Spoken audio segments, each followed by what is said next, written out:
Hi,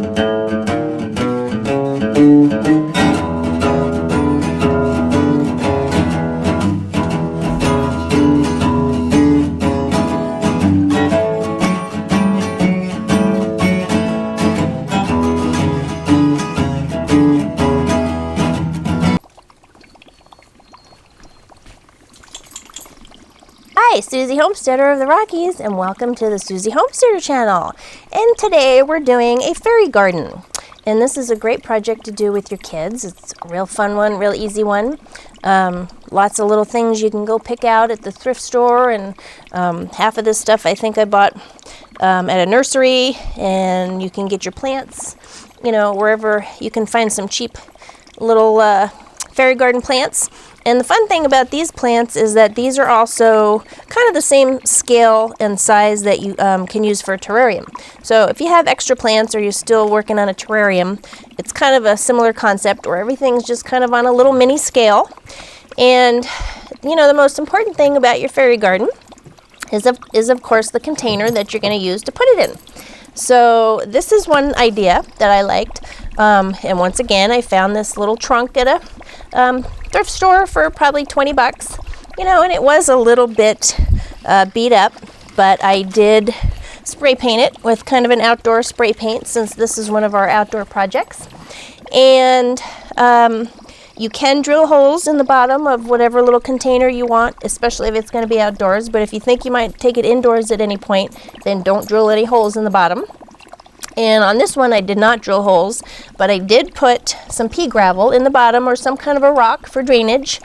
And, I don't know, I think I probably have like maybe 1 or 2 inches of pea gravel in the base.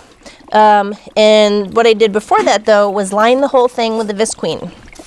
So I have like 2 or 3 layers of visqueen that I put in this trunk first, just to protect it.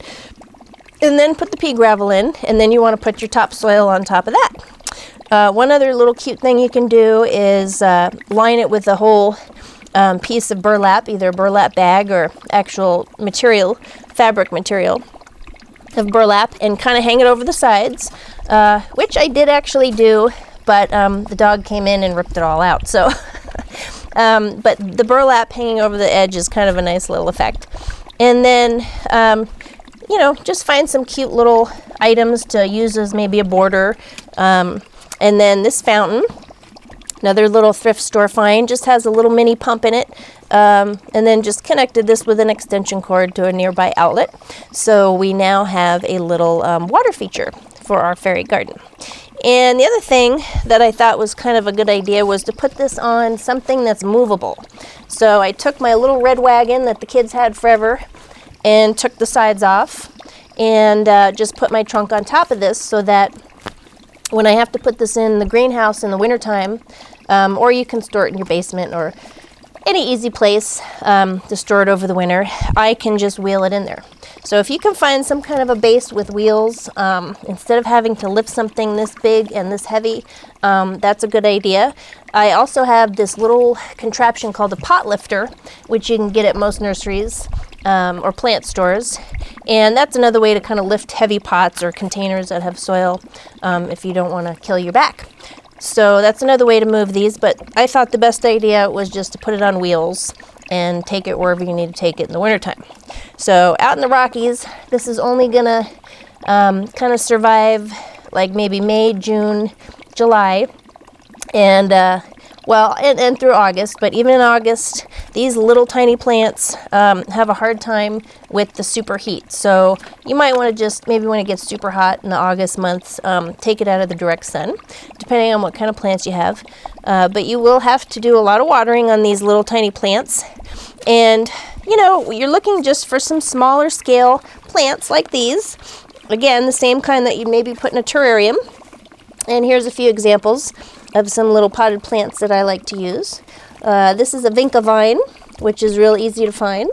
This is just an ivy vine. You can even do some succulents. This one is called a cupcake grape jelly, which puts out some real pretty little pink flowers. So that's kind of nice to have some succulents in there. This one I don't have the tag for, but it looks like some kind of a clover family. But I'm pretty sure that stays pretty low to the surface there. And this is alyssum, or alyssum, however you pronounce that. But again, just nice little tight, small scale plants. This is another cute one. This is Cymbalaria muralis. There's so many small plants that you can find, but just go to your nursery and tell the people there what you're trying to do, and they'll give you some plants that just won't take over your whole fairy garden. This one is maybe a little bit on the bigger side. Some people just do a fairy garden on the top of a little potted container or anything, but we liked ours a little bit bigger so we could put some more fun stuff in it. And then the next little group of items you're going to want to have is just all your little fairy garden items. I noticed when I went online, a lot of people like to make some of their own little pieces to put in there. These I found at a nursery, and I kind of chose the ones that were a little more heavy duty, just the metal ones, just because they last a little bit longer, and they're sturdier. So those are just an example of some of the fun items that you can put in your fairy garden, but it's kind of endless. If you go online, people have all kinds of cute ideas for things that you can actually make for the garden, little fairy garden, if you don't want to go out and try and buy stuff. But you can get real creative with the kind of items that you want to put in there. So once again, it is a fun project. Just decide whether you want this in the full sun or part sun, depending on what kind of plants you put in it. And that's about it. Just keep watering the heck out of it. And this will last you all through the summer, and maybe indoors if you can get it inside before it gets too cool.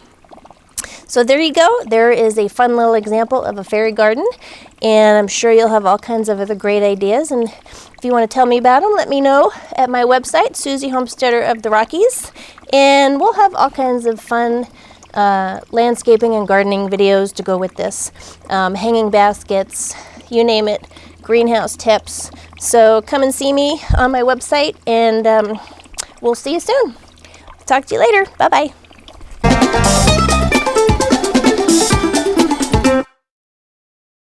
So let's get started. Subscribe to the Susie Homesteader channel, and we'll see you there. Bye-bye.